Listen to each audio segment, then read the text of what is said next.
El timbre del teléfono sonó en mitad de la noche como una campana fúnebre. Me desperté sobresaltada, con el corazón martilleando en mi pecho. A mi lado, Javier, mi marido, solo se movió un poco y volvió a sumergirse en un sueño profundo. Su aliento regular desprendía el olor a cerveza y vino de la noche anterior con sus amigos. Me apresuré a coger el teléfono de la mesita de noche. La pantalla se iluminó mostrando el nombre de Pilar, mi vecina. Un presentimiento me dijo que algo no iba bien. Mi madre vivía sola, y Pilar era la única vecina cercana en la que confiaba. Le había pedido que le echara un ojo a mi madre de vez en cuando. «¿Pilar? ¿Qué ocurre?» Intenté mantener la calma en mi voz, pero mis manos estaban heladas. Al otro lado de la línea, la voz de Pilar sonaba alarmada y entrecortada. «Sofía, hija, es tu madre. Se ha caído. Acabo de pasar a verla y la encontré en el suelo, no responde. Tienes que venir enseguida». Mis oídos se taponaron. Todos los sonidos a mi alrededor parecieron desvanecerse en un vacío indefinido. Apenas pude decir, «Sí, voy para allá», antes de saltar de la cama. Abrí el armario de par en par, cogí la primera ropa que encontré, con la mente en blanco. Sacudí con fuerza el hombro de Javier. «Javier, despierta. Mi madre, tienen que llevarla a urgencias». Javier murmuró algo en su sueño y apartó mi mano. «¿Qué pasa? ¿Qué horas son para tanto escándalo? Mi madre se ha caído y está inconsciente. Tenemos que irnos ya». Las lágrimas empezaban a brotar de mis ojos. Mi voz se quebró por el miedo. Solo entonces Javier se incorporó lentamente. Bostezó ruidosamente, todavía aturdido pero un poco más despierto. Me miró mientras me vestía a toda prisa y luego miró el reloj, refunfuñando. «Vaya jaleo. Está bien, de acuerdo. Deja que me vista y te llevo». Durante todo el trayecto al hospital, sentí que estaba sentada sobre ascuas. Mi corazón ardía de angustia, y mi cabeza se llenaba con las imágenes más terribles. Junté las manos y recé para que mi madre superara esto. Javier conducía, mirándome de reojo de vez en cuando, soltando una frase superficial de consuelo. «Seguro que no es nada.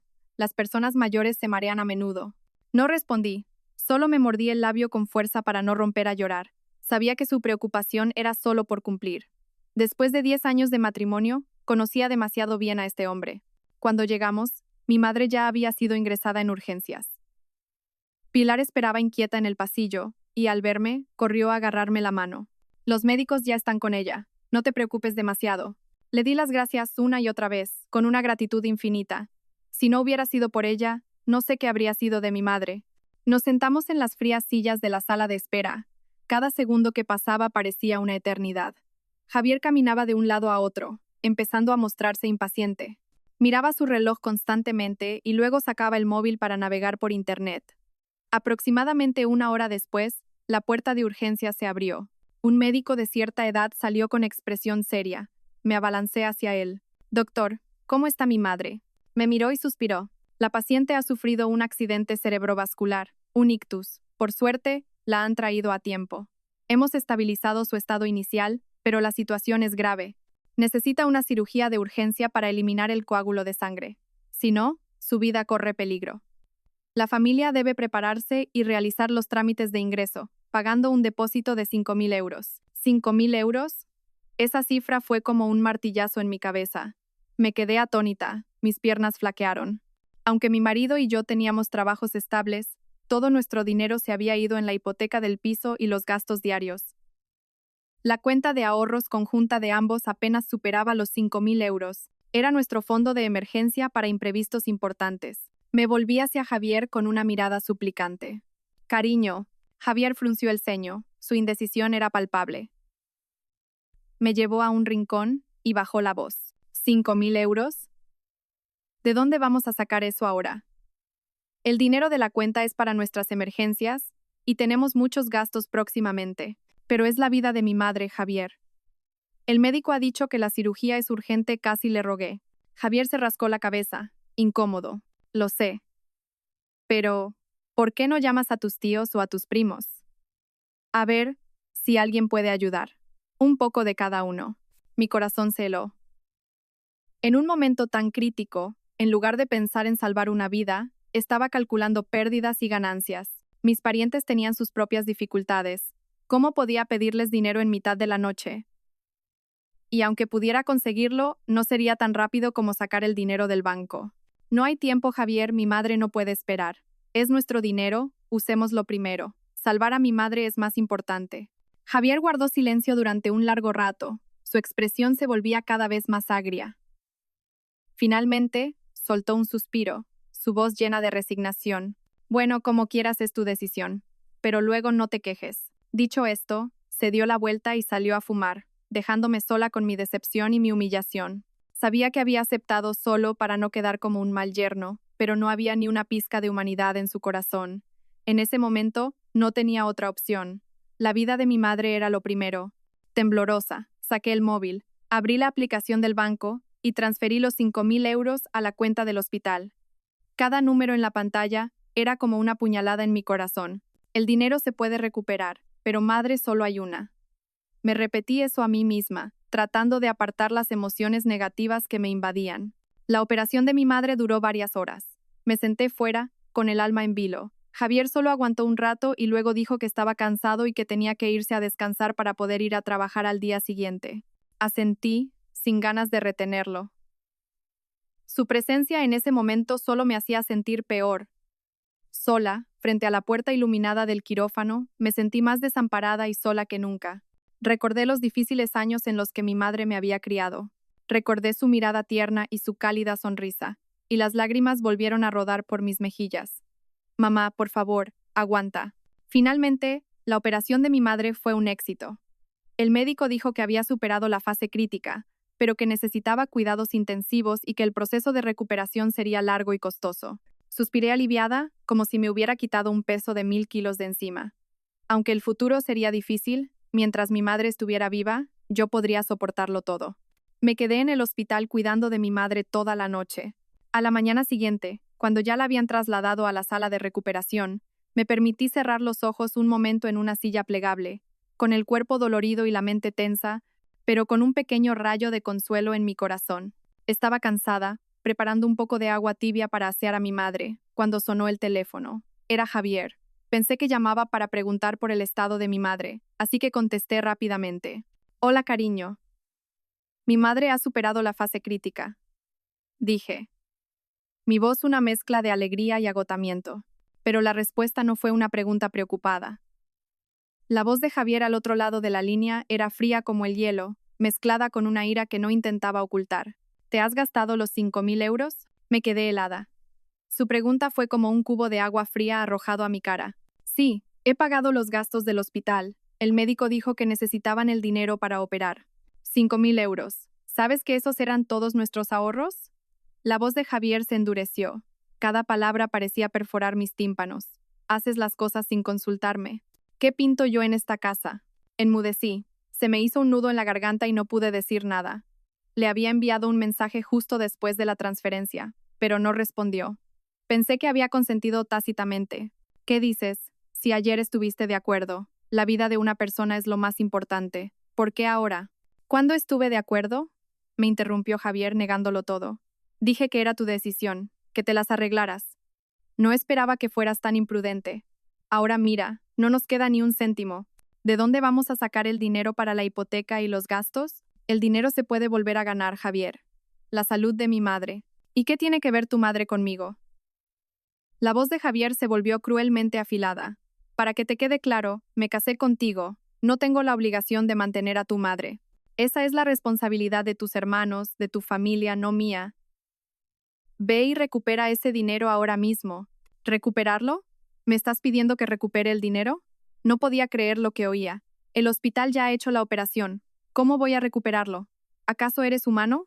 No me importa. Es mi dinero, mi sudor y mis lágrimas. Si no puedes recuperarlo, búscate la vida para devolverlo. Y ni se te ocurra pensar en usar mi sueldo para cuidar de tu madre. Ni un céntimo, ¿entiendes? Dicho esto, Javier colgó bruscamente. Me quedé de pie, petrificada, en medio del pasillo del hospital, con el teléfono todavía pegado a la oreja. A mi alrededor, la gente hablaba, reía y caminaba. Pero para mí, el mundo se había derrumbado. Cada palabra de Javier era como un cuchillo afilado clavándose en mi corazón. No tengo la obligación de mantener a tu madre. Esa frase resonaba en mi cabeza, cruel e implacable. ¿Qué había hecho yo por esta familia durante los últimos 10 años? Llegaba del trabajo y me metía directamente en la cocina. Limpiaba la casa, cuidaba de mi marido. Cuando sus padres se ponían enfermos, Yo me encargaba de las medicinas y la comida. Cuando su hermana necesitó dinero, no dudé en prestarle de mis propios ahorros. Siempre había pensado que, como familia, debíamos amarnos y apoyarnos. Sus padres eran mis padres, su familia era mi familia. Y ahora, cuando mi propia madre estaba en peligro, el hombre con el que había compartido mi vida me decía algo así. Calculaba cada céntimo con mi madre, mientras que yo misma había visto por casualidad los mensajes de su cuenta bancaria. Cada mes, el día que cobraba, le transfería en secreto 200 euros a su madre con la excusa de que era para sus gastos. Yo lo sabía, pero nunca dije nada porque pensaba que era un acto de piedad filial, algo que debía hacerse. Nunca imaginé que su piedad filial fuera tan selectiva. Su madre era su madre, pero la mía no. Un sentimiento de amargura y asco me invadió. Resulta que durante 10 años había vivido con un hombre egoísta, hipócrita y cruel. Todos mis sacrificios y mi paciencia se habían vuelto inútiles. Las lágrimas rodaron por mis mejillas. Pero esta vez no eran lágrimas de dolor o miedo, sino de revelación. Una revelación tardía y dolorosa. Miré hacia la habitación del hospital, donde mi madre yacía inconsciente después de la cirugía. Ella había sacrificado toda su vida por mí, me había dado todo lo que tenía.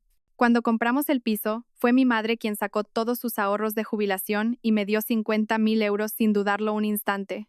Hija, no tengo mucho que darte, solo esto.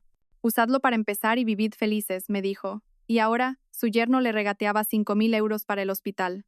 La ira y la determinación surgieron con fuerza en mi interior. No, no podía derrumbarme. Tenía que ser más fuerte, por mi madre y por mí misma. Esa llamada telefónica había destrozado la última ilusión que me quedaba sobre este matrimonio. Era hora de vivir para mí, de reclamar justicia por todo lo que había soportado. A partir de este momento, ya no sería la Sofía sumisa y sufrida de antes. Después de varios días de guardia en el hospital, la salud de mi madre se estabilizó un poco. Decidí ir a casa a por algunas cosas personales y a resolver las cosas con Javier de una vez por todas. No podía dejar que esta situación se prolongara. Necesitaba una respuesta clara, una postura definitiva por su parte. Nada más abrir la puerta de casa, sentí una atmósfera fría y tensa, casi asfixiante. La casa que una vez consideré mi hogar ahora me resultaba extraña y aterradora. Javier estaba sentado en el sofá con las piernas cruzadas, con cara de pocos amigos, ni siquiera levantó la vista cuando entré. El cenicero sobre la mesa estaba lleno de colillas. He venido a por algunas cosas, dije, tratando de mantener la calma mientras dejaba mi bolso en el suelo. Javier esbozó una sonrisa burlona. ¿Has vuelto? Pensé que te habías mudado al hospital. ¿Y qué? ¿Ya has pensado cómo vas a devolverme los 5.000 euros? La ira volvió a encenderse en mí. Le miré directamente a los ojos, mi voz más firme de lo que esperaba. Deja ya ese tono. Era dinero de nuestros ahorros conjuntos. Lo usé para salvar la vida de mi madre. ¿Qué hay de malo en eso? Claro que está mal. Javier golpeó la mesa con la mano, haciendo que un vaso de cristal tintineara. Está mal porque no me consultaste. Está mal porque despreciaste a tu marido. Ya te lo dije. No tengo ninguna obligación de cuidar de tu madre. ¿Y tú? Ya no estaba dispuesta a ceder. Cada mes le mandas a tu madre 200 euros en secreto. ¿Acaso me consultaste? ¿Acaso no pensaste que también era dinero conjunto? ¿O es que tu dinero es tuyo y mi dinero también es tuyo? Javier se quedó helado. Probablemente no esperaba que yo supiera eso. Su rostro mostró un atisbo de desconcierto, pero rápidamente recuperó su arrogancia. Eso es diferente. Soy el hijo. Tengo la responsabilidad de cuidar a mi madre. Tú eres la nuera. ¿Con qué derecho te comparas? ¿La nuera? Reí amargamente. Entonces, ¿recuerdas quién nos dio 50.000 euros cuando compramos este piso? Fue mi madre. Sacó todos sus ahorros de jubilación para que su hija tuviera un hogar decente. ¿Acaso nos pidió que la cuidáramos a cambio? Tú aceptaste esa enorme cantidad de dinero de mi madre sin decir nada. Ahora que ella necesita 5.000 euros para salvar su vida, tú calculas cada céntimo. ¿Tienes conciencia? Mis palabras fueron como puñales que dieron en el blanco. Se levantó de un salto, con la cara roja de ira y vergüenza. Me señaló con el dedo y gritó: Tú, cállate la boca. Ese dinero nos lo dio tu madre voluntariamente, a su hija. No saques ese tema para echarme nada en cara. Ahora te han crecido las alas, ¿verdad? ¿Te atreves a contestarle a tu marido? No te estoy echando nada en cara, solo digo la verdad. Ya no tenía miedo. La verdad es que eres un egoísta, un ingrato y un hipócrita. Solo te preocupas por ti y por tu familia. Mi madre y yo no somos nada para ti. Bien, Muy bien. Javier apretó los dientes. Si eso es lo que piensas, no hay nada más que hablar. Si quieres cuidar de tu madre, hazlo por tu cuenta. A partir de ahora, cada uno con su dinero. La mitad de la hipoteca la pago yo, la otra mitad la pagas tú. Los gastos de luz, agua y comida, también a medias. Arréglatelas como puedas. La discusión había llegado a su punto álgido. Mi última ilusión sobre este hombre, sobre este matrimonio, se había hecho añicos por completo. Le miré, al hombre al que había amado, y por el que me había sacrificado durante 10 años. Ahora solo sentía desprecio y asco. No era solo un mal marido, era una persona sin principios. No dije una palabra más. Cualquier cosa que dijera ahora sería inútil. Fui en silencio al dormitorio y cerré la puerta con llave. No lloré. Mis lágrimas se habían secado desde aquella fatídica llamada telefónica.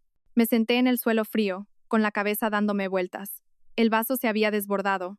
No podía seguir viviendo en este infierno ni un día más. Tenía que irme, pero no con las manos vacías. Este piso tenía la mitad de mi esfuerzo y mi dinero, y los 50.000 euros de mi madre. Tenía que reclamar mi parte justa de los bienes gananciales. Pensé en mi hijo pequeño, que estaba con mi madre en el pueblo. Tenía que luchar por él, por su futuro. Una idea audaz pero decidida surgió en mi mente. No iba a someterme más.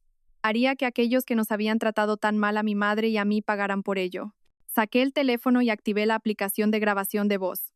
A partir de ahora, grabaría cada conversación, cada palabra. Esa sería mi arma en la guerra que estaba por venir. Una guerra para recuperar mi vida. Los días siguientes, viví como una sombra en mi propia casa. Javier y yo no nos dirigíamos la palabra. El ambiente era pesado como una losa. Pasaba la mayor parte del tiempo en el hospital, cuidando de mi madre. Su salud mejoraba, pero todavía estaba muy débil y necesitaba a alguien a su lado las 24 horas del día. Los gastos en medicamentos y hospitalización aumentaban cada día, mientras que mis pocos ahorros disminuían rápidamente. Empecé a sentir la presión financiera sobre mis hombros. Justo cuando me devanaba los sesos pensando en cómo salir adelante, me llamó mi suegra. Su voz al otro lado de la línea era débil y quejumbrosa. Sofía. Hija, ¿dónde has estado estos días que no te localizaba? ¿No vienes a casa? Respiré hondo, tratando de contener el asco que sentía. Hola, Consuelo. Mi madre está en el hospital y tengo que quedarme a cuidarla. Vaya por Dios, si está enferma, ya están los médicos y el hospital para cuidarla. ¿Qué haces tú ahí? ¿O es que ya no quieres volver a esta casa? Su tono empezó a ser recriminatorio. ¿Sabes que yo también estoy enferma? Llevo unos días sintiéndome fatal, con dolor de cabeza, mareos, no tengo apetito. Javier trabaja todo el día y cuando llega a casa está de mal humor. Eres la nuera de esta casa. Tu suegra está enferma, y no vienes ni a prepararle una comida. Si me pasara algo, ¿te quedarías tan tranquila? Al oír sus palabras, solo quería soltar una carcajada. Fingir estar enferma. Había usado ese truco innumerables veces para manipularme. Antes, cada vez que lo hacía, yo corría a su casa a prepararle sopa, darle medicinas, hacerle masajes, sirviéndola como una criada. Pero ya no era la Sofía de antes. Una idea cruzó mi mente, una idea audaz, un poco maliciosa, pero que me produjo una enorme satisfacción. Si quería que la sirviera, de acuerdo, la serviría. Pero nada es gratis. Ah, ¿sí? ¿Está muy enferma? ¿Necesita que la lleve al médico? Fingí preocupación. ¿Qué médico ni qué nada? Eso es un dineral. Seguro que es por el cambio de tiempo. Con que vengas a casa, me prepares una buena sopa de pollo y me des un masaje. Seguro que me recupero. Seguía usando su tono autoritario de siempre. Claro, eso sería estupendo, respondí con una dulzura empalagosa. Pero, Consuelo, hay algo que debo decirle antes. ¿El qué? Pues, sobre Javier. El otro día me dijo que a partir de ahora, cada uno se paga lo suyo, que los gastos en casa se dividen a partes iguales. Dijo que no tiene obligación de mantener a mi madre. Y pensándolo bien, creo que tiene razón. Ya somos adultos, no podemos depender siempre el uno del otro. Hice una pausa para que se impacientara. Y entonces, pues que a partir de ahora, si necesita que vaya a cuidarla, estaré encantada de hacerlo, pero tendré que cobrarle por mis servicios. Ser nuera hoy en día también es un trabajo, ¿no cree? Si dejo de trabajar para ir a cuidarla, me descuentan del sueldo y afecta a mi economía. Es mejor tener las cuentas claras para llevarnos bien, así la relación suegra-nuera será más duradera. Al otro lado de la línea se hizo el silencio. Podía imaginar la cara de asombro de mi suegra. Seguro que nunca pensó que la nuera que siempre agachaba la cabeza y decía sí, señora se atrevería a decir algo así. Un rato después, habló, su voz sonaba forzada pero intentaba mantener su autoridad. ¿Qué estás diciendo? ¿Se te ha ido la cabeza? ¿Desde cuándo una nuera le cobra a su suegra por cuidarla? Los tiempos han cambiado, Consuelo. He visto que en las residencias de ancianos también cobran por horas y por servicios. Yo le haré un precio de amiga, no será caro. Le enviaré una lista de precios detallada por WhatsApp. Échele un vistazo y, si está de acuerdo, me avisa. Yo organizaré mi tiempo para servirla como es debido. Dicho esto, y sin esperar su respuesta, colgué. Inmediatamente, abrí las notas de mi teléfono y redacté una tarifa de servicios de cuidado a domicilio con todo lujo de detalles. Cuando terminé, sonreí satisfecha. Esto no era solo un plan de venganza, era una forma de afirmar el valor de mi trabajo, algo que la familia de mi marido había despreciado y explotado sin piedad. Hice una captura de pantalla y se la envié directamente a mi suegra por WhatsApp con un mensaje. Le envío esto para su consideración. Cuando decida qué servicio le conviene, avíseme. Siempre a su disposición. Sabía que se avecinaba una gran tormenta, pero estaba preparada. Ya no tenía nada que perder. Pensé que después de recibir esa lista de precios, mi suegra montaría en cólera y me declararía la guerra, pero me equivoqué. No solo no abandonó su plan, sino que me llamó esa misma noche.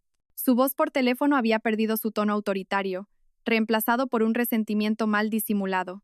Sofía, ya he visto la lista de precios que me enviaste. De acuerdo, acepto. Mañana vienes, me preparas el almuerzo, limpias la casa y me das un masaje de 1 hora. Te pagaré según tus tarifas. Quiero ver lo profesional que eres. No pude evitar sonreír con desdén. Me estaba retando. Pensaba que solo iba de farol, que al enfrentarnos cara a cara me ablandaría y volvería a ser su dócil nuera. Pero se equivocaba de lleno. Por supuesto, acepté al instante. Mañana a las 9 en punto estaré allí. Tenga preparado el dinero en efectivo para pagar en cuanto termine. No tengo datáfono. A la mañana siguiente, dejé a mi madre al cuidado de una enfermera durante unas horas y me preparé para mi trabajo. No me puse la ropa de casa de siempre, sino un conjunto de oficina limpio y profesional.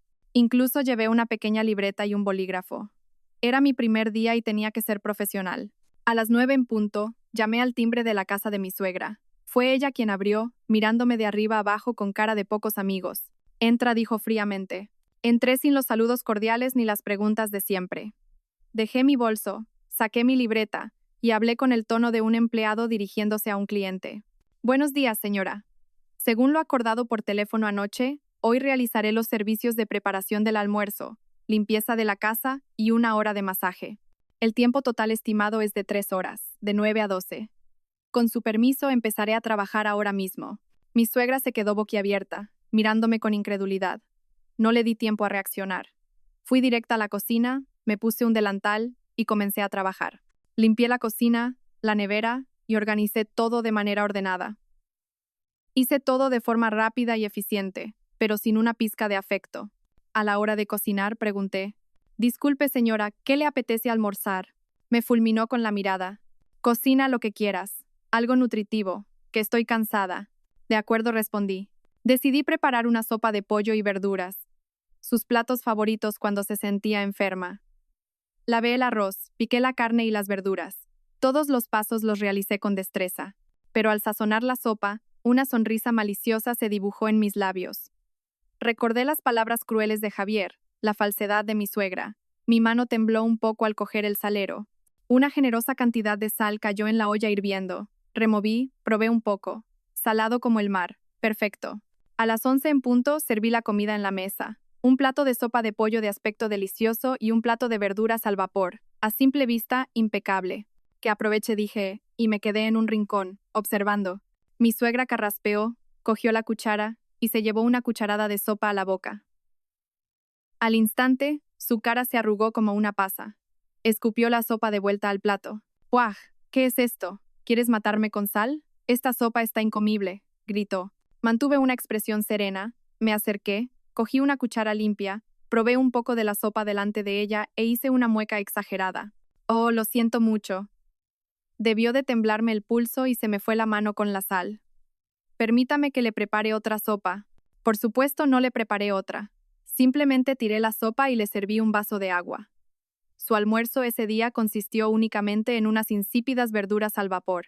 Después del almuerzo, fregué los platos y limpié el suelo hasta dejarlo reluciente. A las 11:30 en punto, miré mi reloj y dije, «Señora, ahora es la hora del masaje. Por favor, pase a su habitación». Mi suegra entró a regañadientes en su dormitorio y se tumbó boca abajo. Comencé el masaje. Apliqué una presión moderada en los puntos clave, con la técnica que había aprendido en Internet. Pero en lugar de la ternura de antes, mis movimientos solo tenían la precisión de una máquina. Trabajé exactamente 1 hora, ni un minuto más, ni uno menos. A las 12 en punto, me detuve. «Señora, el tiempo de trabajo ha concluido. Permítame resumirle el coste del servicio de hoy». Saqué mi libreta, anoté algo y se la mostré. Limpieza de la casa, 40 euros. Cocina, 30 euros. Como la sopa estaba mal, le hago un descuento del 50%. Masaje de 1 hora, 30 euros. Total, 85 euros. Por favor, proceda al pago. Mi suegra se incorporó de un salto, con la cara roja de furia. No podía creer que me atreviera a pedirle el dinero de verdad. «Tú, tienes mucha cara. Eres una desvergonzada». «Señora, lo acordamos desde el principio. Cuentas claras, amistades largas. Si no me paga, la próxima vez no vendré. Además, le contaré esto a Javier para que sepa que su madre no tiene palabra». Mi respuesta fue fría. Mi mano seguía extendida, esperando. Acorralada y por miedo a quedar mal con su hijo, mi suegra apretó los dientes, sacó su cartera y contando los billetes uno a uno, los arrojó sobre la cama. «Coge el dinero y lárgate de mi vista». Con calma, recogí los billetes, los alicé y los guardé en mi cartera. «Gracias por utilizar mis servicios. Hasta la próxima». Dicho esto, me di la vuelta y me fui, dejando tras de mí el sonido de su respiración agitada por la ira. Justo al salir por la puerta, la oí coger el teléfono. Su voz chillona resonó. «¿Isabel?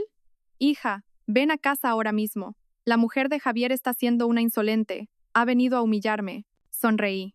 Todo iba según mi plan. Lo mejor del espectáculo estaba aún por llegar. Acababa de llegar al hospital cuando recibí una llamada de Isabel, la hermana de Javier. Su voz era chillona y arrogante. «¿Dónde estás? Vuelve a casa de mi madre ahora mismo. ¿Qué le has hecho para que me llame llorando?» «Estoy en el hospital con mi madre. ¿Pasa algo?», respondí con calma. «¿Que si pasa algo? ¿Y encima te haces la tonta? Has ido a casa a maltratar a mi madre y encima le has cobrado. ¿Tienes vergüenza? Vuelve aquí ahora mismo a aclarar las cosas». «Ah, ¿así que mamá te lo ha contado todo?» «Perfecto. Espérame allí, voy para allá». «Hay un par de cosas que también quiero dejar claras contigo», dije sin rastro de miedo. Sabía que esta era la oportunidad perfecta para jugar mi as en la manga. Volví a la habitación del hospital, le dije un par de cosas a mi madre, y cogí un taxi directo a casa de mi suegra. Cuando llegué, Isabel ya estaba sentada en el sofá con los brazos cruzados y una expresión altanera. Mi suegra estaba a su lado, secándose lágrimas falsas de vez en cuando. Al verme entrar, Isabel se levantó de un salto y me señaló. «¿Qué cara más dura tienes de volver por aquí? Ponte de rodillas y pídele perdón a mi madre ahora mismo». Miré a Isabel y luego a mi suegra, y esbocé una pequeña sonrisa. «No he hecho nada malo. ¿Por qué debería arrodillarme? He venido a prestar un servicio de cuidados a petición de tu madre. Ella era la clienta y yo la proveedora. Todo se acordó claramente. Pago por servicio. No veo nada de malo en ello. Tú. Y encima tienes el descaro de contestar». Isabel estaba que echaba humo. «Eres la nuera de esta casa. Cuidar de tu suegra es tu deber, tu responsabilidad. ¿Entiendes? ¿Quién te ha dado permiso para cobrarle? ¿No conoces la vergüenza? ¿Deber y responsabilidad?» Reía a carcajadas. «Suena muy bonito. Entonces, déjame preguntarte algo. ¿Tu querido hermano, mi marido, te ha dicho que él no tiene ninguna obligación de cuidar a su suegra?» Mi pregunta dejó a Isabel y a mi suegra sin palabras. Isabel tartamudeó. «¿Qué? ¿Qué tonterías dices?» «¿Tonterías? De acuerdo, entonces escuchemos todos si son tonterías». Saqué tranquilamente mi teléfono y puse la grabación de la llamada de Javier. Su voz dura y cruel resonó en el salón. «¿Y qué tiene que ver tu madre conmigo? Para que te quede claro, me casé contigo, no tengo la obligación de mantener a tu madre. Esa es la responsabilidad de tus hermanos, de tu familia, no mía. Ve y recupera ese dinero ahora mismo». Cuando la grabación terminó, un silencio sepulcral se apoderó de la habitación. La cara de mi suegra pasó del rojo al blanco pálido, e Isabel se quedó petrificada, sin poder articular palabra. Apagué el teléfono y miré a Isabel directamente a la cara, mi voz fría como el hielo. ¿Lo has oído bien? Mi marido, el hijo de tu madre, lo ha dejado bien claro. Él no tiene obligaciones con mi madre. Entonces, ¿por qué debería tener yo obligaciones con la suya? Solo sigo las enseñanzas de Javier. Todo tiene que ser justo y equitativo. ¿No te parece que hago lo correcto? Tú, te atreves a grabar a tu propio marido. Isabel me señaló, temblando. Hay que protegerse, cuñada. Viviendo en esta casa, si no me protejo, me devorarían viva sin darme cuenta. Y ya que estamos, quiero preguntarte otra cosa. Cambié de tema bruscamente. Hace 2 meses, ¿le pediste a mi marido un préstamo de 5.000 euros para un negocio? Isabel se sobresaltó. El pánico se reflejó en sus ojos. ¿Qué? ¿Qué dices? No me calumnís. ¿Calumniarte? Sonreí con desdén. Déjame refrescarte la memoria. Javier sacó en secreto 5.000 euros de nuestra cuenta de ahorros conjunta para prestártelos. A mí me dijo que era para invertir en un proyecto de un amigo, pero en realidad era para ti. Dime, ese dinero también era de los dos. ¿No crees que cogerlo sin mi consentimiento es un acto de desprecio hacia su mujer? Tú eres su hermana mayor, ¿crees que lo que hizo tu hermano está bien? Saqué el teléfono y puse otra grabación. Era una conversación entre Javier y yo, después de que descubriera la verdad. En ella, Javier admitía haberle prestado el dinero a Isabel y además decía cosas despectivas sobre mí. A Isabel se le fue el color de la cara. No esperaba que yo tuviera todos sus secretos y los de su hermano en la palma de mi mano. De estar en una posición de poder, regañando a su cuñada, ahora era ella la que estaba acorralada y sin argumentos. Como ves, continué. Mi marido le pasa dinero de casa a su hermana en secreto. Mi suegra considera que el trabajo de su nuera es gratis. Si vuestra familia me trata así, ¿esperáis que me sacrifique incondicionalmente? Esa época ya pasó, Isabel. A partir de ahora, si queréis que haga algo, pagadme. No me falta trabajo ni tengo tiempo para servir gratis a gente desagradecida.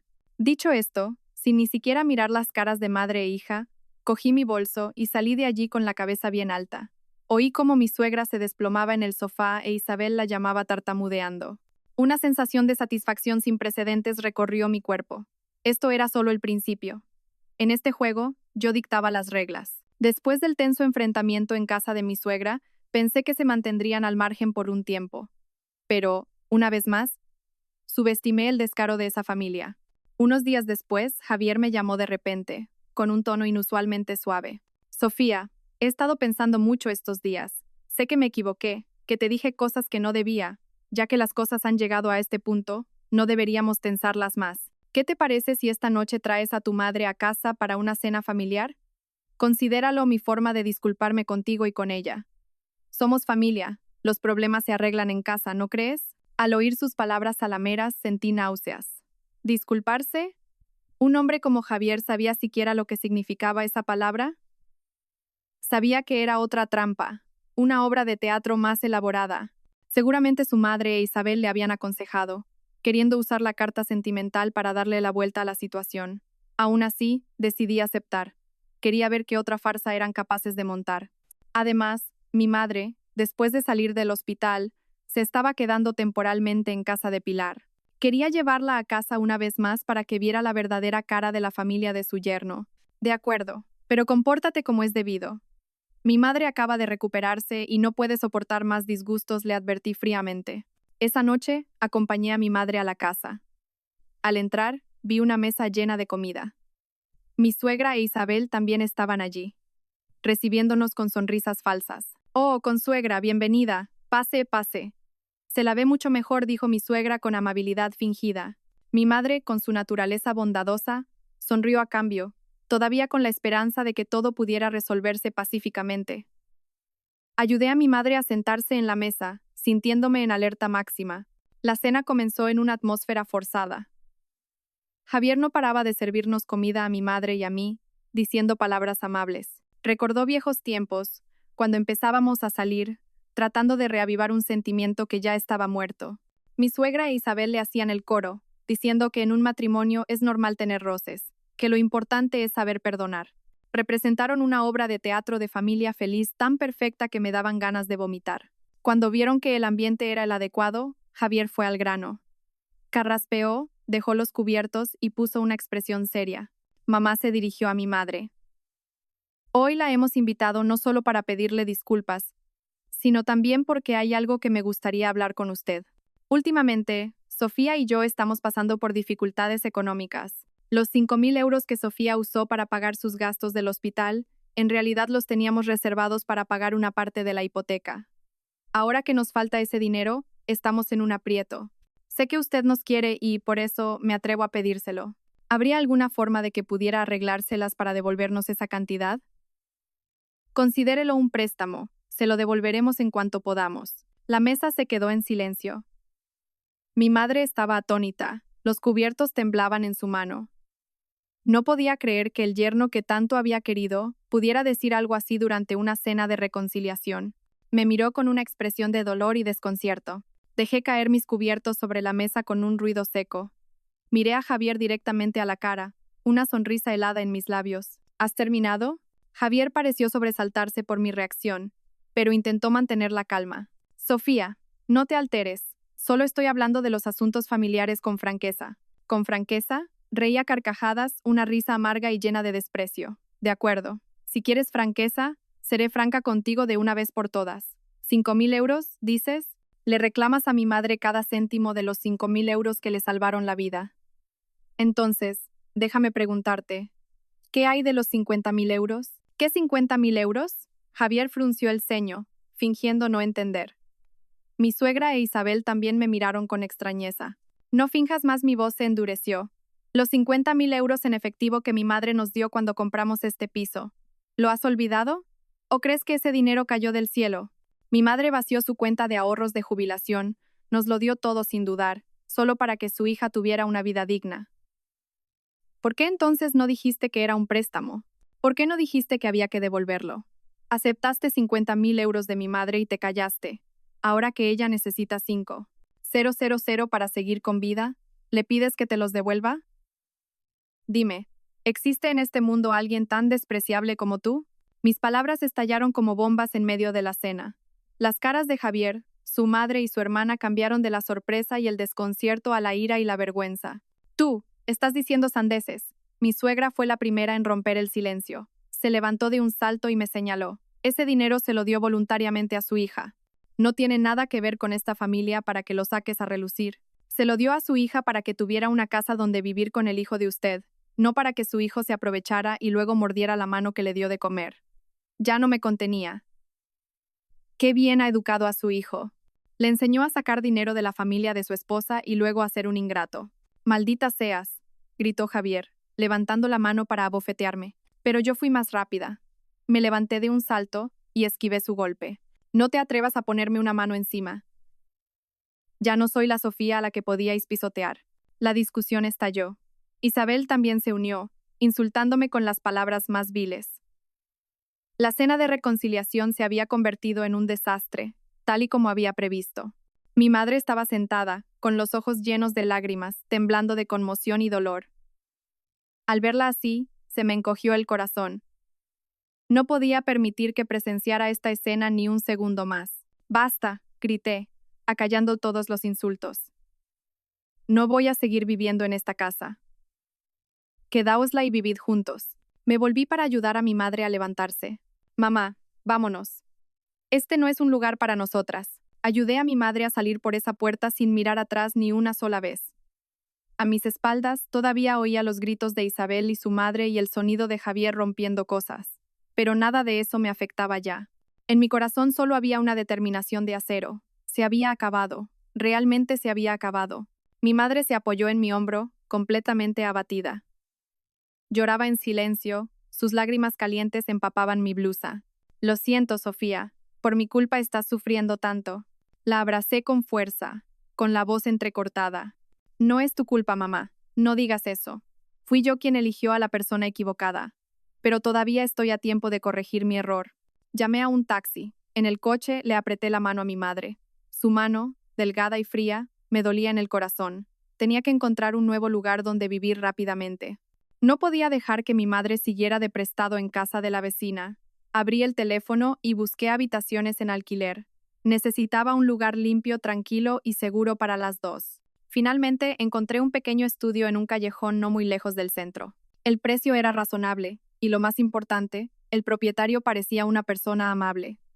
Decidí alquilarlo de inmediato. La habitación apenas tenía 15 metros cuadrados, lo justo para una cama, un armario pequeño y una mesa con sillas. No se podía comparar con la espaciosa casa que acabábamos de dejar. Pero cuando mi madre y yo entramos y cerramos la puerta, sentí una extraña paz. Este era nuestro espacio, sin críticas, sin miradas inquisitivas, sin falsedad ni cálculos. Aquí podíamos respirar. Ayudé a mi madre a acostarse y la arropé. Descansa un poco, mamá. Voy a comprar algunas cosas necesarias y luego te prepararé una sopa. Mi madre me cogió la mano, sus ojos todavía llenos de lágrimas. Sofía, ¿cómo vamos a vivir ahora? Sonreí, una sonrisa tranquilizadora a pesar de que mi corazón estaba lleno de preocupaciones. No te preocupes, mamá. Todavía tengo mi trabajo, tengo salud. Puedo cuidar de ti. Mientras estemos juntas, todo irá bien. Esa noche, después de limpiar un poco la habitación y prepararle a mi madre una sopa caliente, me senté sola junto a la ventana. La luz amarillenta de la calle entraba, iluminando las pocas cajas de cartón con nuestras pertenencias que había logrado llevarme. No había cogido mucha ropa ni objetos de valor, solo los recuerdos de mi madre, las fotos de mi hijo y los documentos importantes. Había dejado atrás todo lo que pertenecía a esos 10 años de matrimonio infernal. Mi teléfono vibró. Era Javier. Llamaba una y otra vez, y luego enviaba mensajes. Al principio eran insultos y amenazas, luego se convirtieron en súplicas. Vuelve a casa ahora mismo. ¿Dónde te has llevado a tu madre? ¿Quieres destrozar esta familia? Sofía, te lo ruego, vuelve. Me equivoqué, podemos hablarlo, ¿de acuerdo?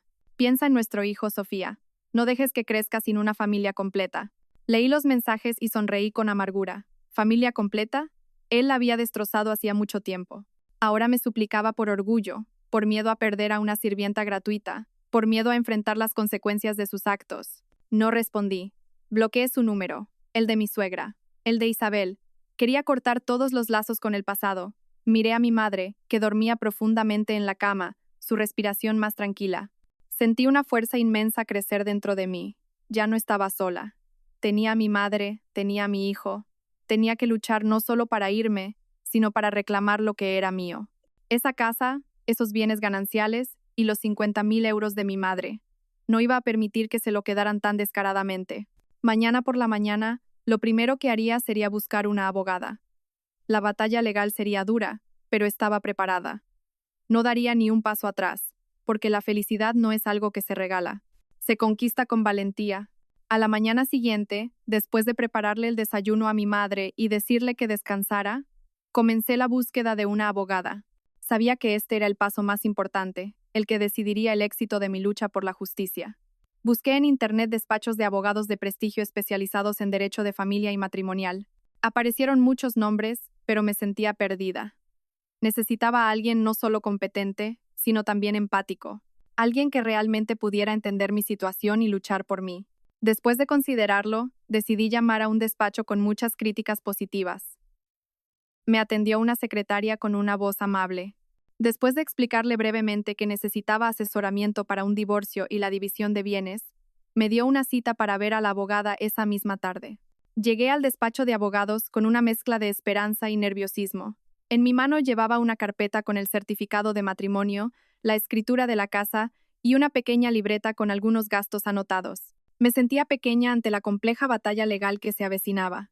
La secretaria me condujo a un despacho luminoso y ordenado. Detrás del escritorio había una mujer de unos 40 años, con un rostro inteligente y perspicaz, pero con una mirada cálida. Vestía un elegante traje de chaqueta que irradiaba confianza y profesionalidad. Hola, siéntese por favor. Soy Beatriz. La abogada del despacho sonrió, señalando la silla de enfrente. Me senté tímidamente, con el corazón acelerado. Hola, abogada. Soy Sofía. La abogada Beatriz me miró, deteniéndose un momento en mi rostro, y luego en mi carpeta. Frunció el ceño ligeramente, como si intentara recordar algo. Sofía, repitió mi nombre y de repente preguntó. ¿Su madre se llama Carmen y estudió en el Instituto San Isidro? Me quedé helada de la sorpresa. Sí. ¿Cómo lo sabe? La abogada Beatriz se echó a reír, una risa radiante que iluminó su rostro. Lo sabía. Soy Beatriz. Fui compañera de clase de tu madre en el instituto. Éramos muy buenas amigas. Por eso me resultabas tan familiar, te pareces mucho a ella. ¿Cómo está Carmen? No podía creer esta maravillosa coincidencia. En mi momento de mayor desamparo, había acudido a una vieja amiga de mi madre. La sensación inicial de extrañeza y ansiedad se desvaneció, reemplazada por una confianza y calidez inesperadas. Le conté la enfermedad de mi madre y todo lo que había sucedido. Mientras hablaba, la sonrisa de la abogada Beatriz desapareció, reemplazada por una expresión de atención y profunda empatía. Después de escuchar toda mi historia y revisar las grabaciones que había hecho, la abogada Beatriz asintió. Su rostro se volvió serio. Sofía me llamó por mi nombre con familiaridad. Entiendo perfectamente tu historia y siento una gran indignación por ti y por Carmen. Has sido muy valiente al decidir luchar. Legalmente, tenemos una base sólida para solicitar el divorcio y la división de bienes. Al oírla, un rayo de esperanza se encendió en mí. ¿Tengo muchas posibilidades de ganar? Suspiró y me miró directamente. Tengo que ser honesta, esta batalla no será fácil. Primero, en cuanto al piso, aunque esté a nombre de los dos, será muy difícil demostrar que los 50.000 euros de tu madre fueron un dinero para la compra y no un regalo para ambos. La otra parte alegará que fue un regalo de bodas para su hija. Necesitamos encontrar testigos o pruebas de esa transacción. Segundo, en cuanto al comportamiento de tu marido, tus grabaciones son una prueba muy valiosa. Demuestran su actitud y su trato, lo que podría considerarse maltrato psicológico. Sin embargo, para probar que transfirió dinero en secreto a su madre y a su hermana para ocultar patrimonio antes del divorcio, necesitaremos extractos bancarios concretos. Él podría negarlo todo, diciendo que era su dinero personal.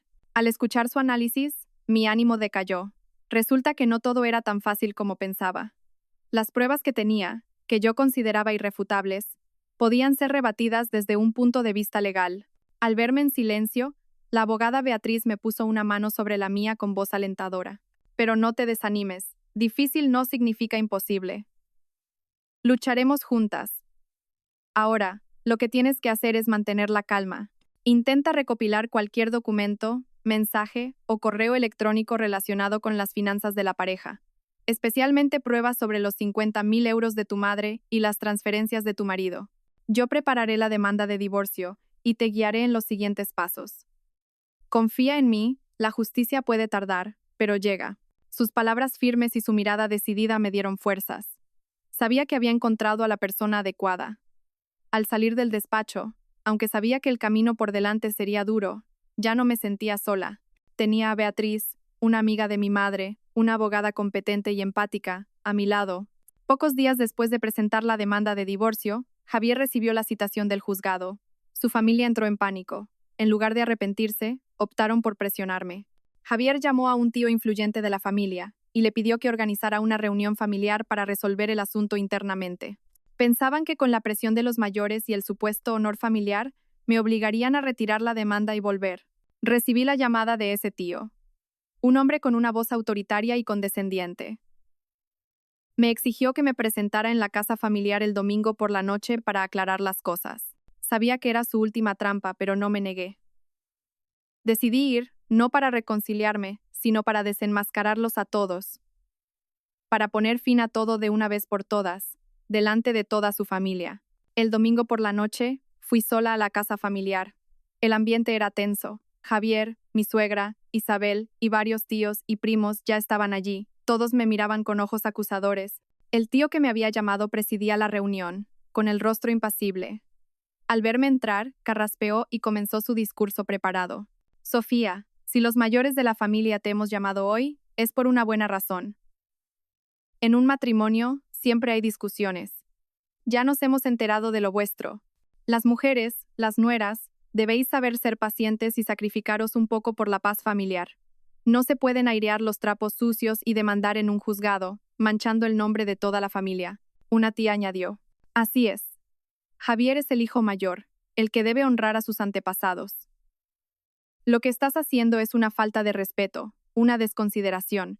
Retira esa demanda y ocúpate de tu familia. Se turnaban para hablar, unos predicando moral, otros criticándome. Me convirtieron en la culpable, en una esposa rebelde y una nuera desagradecida. Javier permanecía en silencio, asintiendo de vez en cuando, con la cabeza gacha, fingiendo arrepentimiento. Mi suegra e Isabel no podían ocultar su aire de triunfo. Dejé que hablaran. Escuché en silencio todas sus acusaciones infundadas.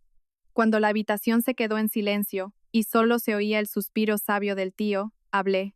Mi voz no era alta, pero sí clara y firme, resonando en el silencio. Tíos, tías, gracias por vuestra preocupación. He escuchado atentamente vuestros consejos. Pero antes de decidir si retiro la demanda, me gustaría hacerles una pregunta. ¿Realmente conocen toda la historia o solo han escuchado una versión? Sin esperar respuesta, continué. Dicen que no soy paciente, que no me sacrifico. Les pregunto, ¿en los 10 años que llevo en esta casa, ha habido un solo día en que no lo haya hecho? Cuando mi suegra enfermaba, yo la cuidaba. Cuando mi cuñada necesitaba dinero, yo la ayudaba. Llegaba de trabajar y me dedicaba en cuerpo y alma a la casa y la comida. ¿He cumplido o no con mis deberes de esposa y nuera? ¿Y qué he recibido a cambio? Mi voz se alzó, cargada de resentimiento.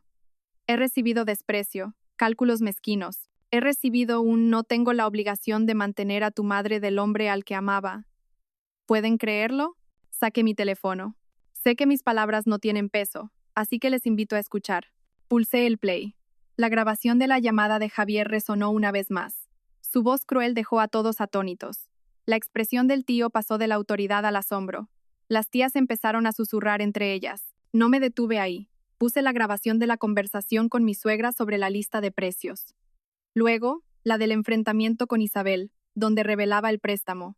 Y finalmente, la discusión completa de la desastrosa cena donde Javier le reclamó el dinero a mi madre. Con cada grabación, los rostros de Javier y su madre se volvían más pálidos. Pasaron de ser los acusadores a los acusados, juzgados delante de toda su familia. Los susurros aumentaron. Las miradas hacia ellos ya no eran de apoyo, sino de sorpresa, decepción y desprecio. Cuando terminó la última grabación, me levanté y los miré a todos. ¿Ahora entienden por qué he llegado a esto? He aguantado demasiado. No puedo seguir viviendo con un marido ingrato y una familia tan calculadora. La demanda de divorcio no la retiraré jamás. He venido hoy para aclararlo todo, para que conozcan su verdadera cara. No quiero que luego vayan diciendo por ahí que fui una mala esposa que abandonó a su marido. He dicho. Dicho esto, hice una última reverencia a los mayores, y me di la vuelta. No necesitaba escuchar su veredicto. Había dicho lo que tenía que decir, hecho lo que tenía que hacer. Detrás de mí, un silencio aterrador. Sabía que había destrozado la fachada de falsa moralidad que tanto se habían esforzado en construir. La última batalla había terminado, y yo era la vencedora. Después de la desastrosa reunión familiar, la familia de Javier guardó un silencio inusual. Ya no me llamaban para molestarme ni intentaban presionarme. Sabía que era la calma antes de la tormenta. Estaban esperando el día del juicio para continuar la guerra. Por mi parte, me concentré en cuidar de mi madre y en mi trabajo, mientras intentaba reunir más pruebas como me había aconsejado Beatriz. Una tarde, recibí una llamada de Javier. Contrariamente a lo que esperaba, su voz no era dura, sino cansada y sumisa. Sofía, tengo que hablar contigo. Sé que ya es tarde, pero de verdad que no quiero divorciarme. ¿Por qué no vienes a casa a recoger el resto de tus cosas y las del niño? La casa se siente tan vacía, veo tu imagen y la del niño por todas partes. Quizás necesitamos tiempo para calmarnos. Me sorprendió un poco su propuesta, pero pensándolo bien, necesitaba volver una vez más. Tenía algunos documentos importantes míos y el certificado de nacimiento original de mi hijo en el archivador del despacho que compartíamos. Eran imprescindibles para la batalla legal. De acuerdo. Mañana por la tarde pasaré, respondí secamente. A la tarde siguiente, volví a la que había sido mi casa. La puerta estaba abierta. Entré y me invadió una sensación de extrañeza y frialdad. La casa estaba desordenada, polvorienta, con platos sucios de varios días apilados en el fregadero. Parecía que desde que me fui, Javier había abandonado por completo su vida. No me importó el caos. Fui directa al despacho. Mi objetivo era el archivador metálico. Abrí mi cajón y saqué los papeles que necesitaba. Mientras los revisaba, se me cayó una carpeta al suelo. Varios papeles se esparcieron. Me agaché a recogerlos. Eran documentos viejos, contratos de trabajo caducados de Javier. Cuando iba a guardarlos, un papel doblado entre ellos me llamó la atención. No era un folio normal, sino un papel impreso a color con el logo de una importante empresa financiera. Por curiosidad, lo saqué. Mi corazón se detuvo un instante. Era un contrato de inversión de un producto financiero. La compradora era Consuelo, mi suegra, pero lo que me dejó petrificada fue que en la sección de origen de los fondos ponía claramente Transferencia desde la cuenta número 012345X de don Javier y la cantidad, 50.000 euros exactos. La fecha del contrato era aproximadamente una semana después de que mi madre nos diera el dinero para comprar el piso. Mi mundo dio un vuelco. Me dejé caer al suelo, sosteniendo el contrato con manos temblorosas. Todas las piezas del rompecabezas encajaron de una manera perfecta y cruel. 50.000 euros. Los ahorros de jubilación de mi madre. El dinero que había ahorrado toda su vida para que su hija tuviera un hogar. Javier me había mentido. No había usado todo el dinero para pagar el piso. Había sacado en secreto exactamente 50.000 euros, el dinero de mi madre, para comprar un producto de inversión para su propia madre. Lo había planeado todo desde el principio. Vio el dinero de mi madre como un regalo caído del cielo, una herramienta para enriquecer a su propia familia. Me había engañado a mí y a mi madre de la manera más descarada. Su egoísmo, su codicia y su astucia superaban cualquier cosa que yo hubiera podido imaginar. La ira alcanzó su punto máximo, pero extrañamente no grité ni lloré. Una frialdad aterradora se apoderó de mí. Me levanté y con calma guardé ese precioso contrato en mi bolso. Aquí estaba. Esta era la prueba definitiva de la que hablaba Beatriz. No solo demostraba su mentira, sino que era una prueba irrefutable de su intento de ocultar bienes gananciales durante el matrimonio. Miré la habitación por última vez. Todo me parecía sucio. Recogí rápidamente lo último que necesitaba, sin querer quedarme ni un segundo más. Al salir por la puerta, me encontré con Javier, que volvía del trabajo. Me miró con una expresión compleja, quizás todavía esperando que me ablandara. ¿Ya has cogido tus cosas? Le miré directamente a los ojos, una sonrisa helada en mis labios. Sí, y gracias por darme la oportunidad de volver. He encontrado algo muy interesante. Dicho esto, pasé a su lado sin darle la oportunidad de preguntar más. Sabía que su fin estaba cerca. Salí de esa casa sin el menor atisbo de nostalgia. Apreté la correa de mi bolso, que contenía el contrato del destino. No volví directamente a mi apartamento, sino que cogí un taxi directo al despacho de la abogada Beatriz. Necesitaba verla de inmediato. Por suerte, Beatriz todavía estaba en la oficina. Al ver mi expresión, una mezcla de tensión y triunfo, supo que algo importante había sucedido. ¿Qué pasa, Sofía? No me anduve con rodeos. Me senté, abrí el bolso y puse el contrato sobre la mesa. Mira esto. Beatriz cogió el contrato. Sus ojos afilados recorrieron rápidamente cada línea. A medida que leía, su ceño se fruncía, luego se relajaba, y finalmente, una sonrisa profesional pero satisfecha apareció en sus labios. Dejó el papel sobre la mesa y me miró, con los ojos brillantes. El cielo está de tu lado, Sofía dijo, su voz llena de emoción. Esto es exactamente lo que necesitábamos. Es la prueba de oro. ¿Dónde la encontraste? Le conté cómo había vuelto a casa a por mis cosas y lo había encontrado por casualidad. Después de escucharme, Beatriz asintió, dándome una palmada suave en la mano. La justicia divina existe. Tu marido fue demasiado confiado y descuidado al guardar una prueba tan importante en casa. Probablemente nunca imaginó que la encontrarías. Beatriz, ¿este papel realmente me ayudará? Pregunté. Todavía con dudas después de su análisis anterior. ¿Ayudarte? No solo te ayudará, decidirá la partida a nuestro favor, afirmó con rotundidad. Escúchame, Sofía. Según la ley, los bienes adquiridos durante el matrimonio son bienes gananciales. Los 50.000 euros que te dio tu madre, aunque él argumente que te los dio a ti, al ingresarlos en la cuenta común para un fin común como la compra de la casa, se convirtieron en bienes gananciales. El hecho de que él retirara unilateralmente una suma tan grande para comprar un producto financiero a nombre de su madre sin tu consentimiento es un claro acto de ocultación de bienes. Hizo una pausa y me miró, enfatizando cada palabra. La ocultación de bienes es una falta muy grave. Con esta prueba, no solo podemos exigir que devuelva los 50.000 euros, sino que también podemos usarla para demostrar que la culpa de la ruptura del matrimonio es enteramente suya. Esto te dará una ventaja enorme en la división del resto de los bienes, incluyendo la casa y la custodia de vuestro hijo. Al escuchar el análisis de Beatriz, sentí que me quitaba un peso de encima. Las lágrimas brotaron, pero esta vez eran de alivio y esperanza. Entonces, ¿puedo recuperar el dinero de mi madre y quedarme con la casa? Nuestras posibilidades ahora son muy altas. Diría que del 90%, sonrió Beatriz con confianza. Ahora debemos guardar esta prueba con mucho cuidado. No dejes que la otra parte se entere. La usaremos como golpe final en el juicio. No tendrán tiempo de reaccionar. Con cuidado, escaneó el contrato y me devolvió el original. Guarda esto en un lugar muy seguro. Desde ahora hasta el día del juicio, pase lo que pase, mantén la cabeza fría. Deja que yo me encargue del resto. Al salir del despacho de Beatriz, sentí que caminaba sobre las nubes. Por primera vez después de una larga oscuridad, vi una luz brillante al final del túnel. No solo tenía la oportunidad de ganar, sino que tenía la victoria asegurada. Apreté mi bolso, sintiendo el peso de la justicia. Javier, su madre, su hermana, esperad y veréis. La obra que habéis montado, seré yo quien baje el telón.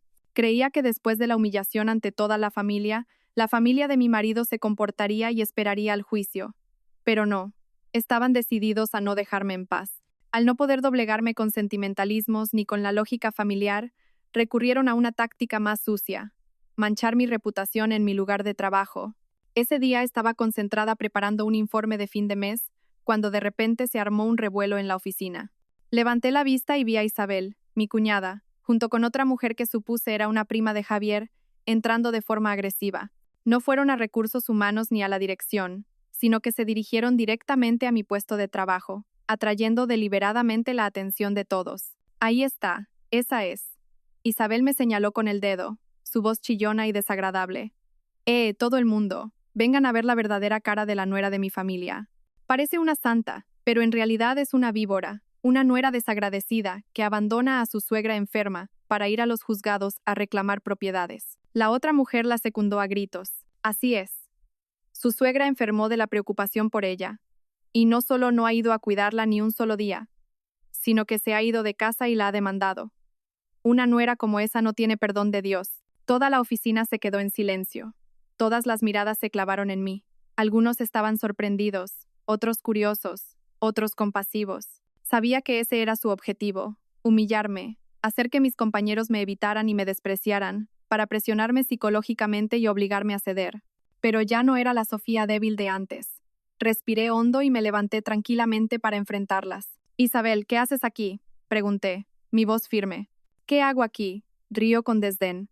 He venido para que todos en esta empresa sepan la clase de persona que eres, a ver si te queda cara para seguir trabajando aquí. Mujer ingrata, tu suegra postrada en la cama y tú tienes el descaro de reclamarle dinero. ¿Tienes conciencia? La miré fijamente a los ojos y luego a mis compañeros que nos rodeaban. Alcé la voz lo suficiente para que todos me oyeran. Compañeros, lamento que mis asuntos familiares afecten al trabajo, pero como esta señora ha venido hasta aquí para calumniarme, me veo obligada a aclarar las cosas. Me volví hacia Isabel. Dices que abandono a mi suegra postrada en la cama. Dime, ¿qué enfermedad tiene? ¿Es esa enfermedad que solo se cura si voy a cuidarla por horas y cobrando? ¿Es esa enfermedad que, después de prepararle una sopa un poco salada, te llama inmediatamente para que vengas a educarme? La cara de Isabel cambió de color. No esperaba que me atreviera a sacar eso a la luz allí mismo. Continué, mi voz cada vez más firme. Dices que le reclamo dinero. ¿Te atreves a decirles a todos aquí presentes que tu querido hermano sacó en secreto 5.000 euros de nuestros ahorros comunes para prestártelos sin consultarme? ¿Te atreves a decir que cuando mi propia madre sufrió un ictus y estuvo entre la vida y la muerte, mi marido declaró que no tenía obligación de mantener a su suegra y me exigió que le devolviera el dinero del hospital? Mis palabras provocaron un murmullo entre los presentes. Miraron a Isabel con recelo. Ella tartamudeó, sin saber qué decir. ¿Creéis que viniendo aquí a montar un escándalo podéis humillarme? Os equivocáis, concluí. La clase de persona que soy, mis compañeros que han trabajado conmigo durante años, lo saben mejor que nadie. En cuanto a la verdadera cara de vuestra familia, también tengo pruebas de todo. Nos veremos en el juzgado. Entonces veremos quién tiene que avergonzarse. En ese momento, mi jefe de departamento salió. Es un hombre de mediana edad, serio pero justo. Miró a las dos mujeres y luego a mí, y dijo con voz clara: esto es un lugar de trabajo, no un mercado. Por favor, salgan de aquí. Si continúan causando problemas, llamaré a seguridad. En cuanto a Sofía, confiamos en su integridad. Expulsadas sin miramientos y sorprendidas por mi contraataque, Isabel y su acompañante se marcharon avergonzadas, sin atreverse a decir una palabra más. Cuando se fueron, mis compañeros me rodearon, algunos dándome una palmada en el hombro, otros animándome. Sabíamos que no eres así. Ánimo. Así se hace. Hay que darle una lección a esa gente. Si necesitas algo, cuenta con nosotros. Les di las gracias a todos, sintiendo un gran calor en mi corazón. Resulta que cuando vives con honestidad, siempre habrá gente que confíe en ti y te apoye. La estúpida acción de la familia de mi marido no solo no me hundió, sino que me dio más fuerza y confianza para enfrentar el juicio que se avecinaba. El karma suele llegar pronto.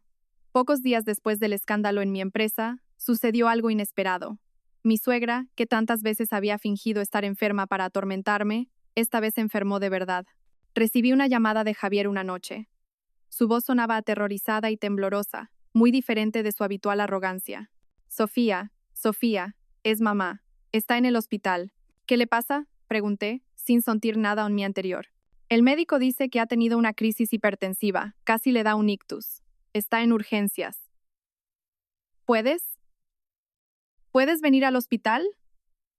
Su voz era casi una súplica. Guardé silencio un momento. ¡Qué ironía! La suegra que siempre usaba la enfermedad como un arma, ahora la enfrentaba de verdad. Y el hijo que proclamaba no tener obligaciones con su suegra ahora suplicaba ayuda a la nuera que había despreciado.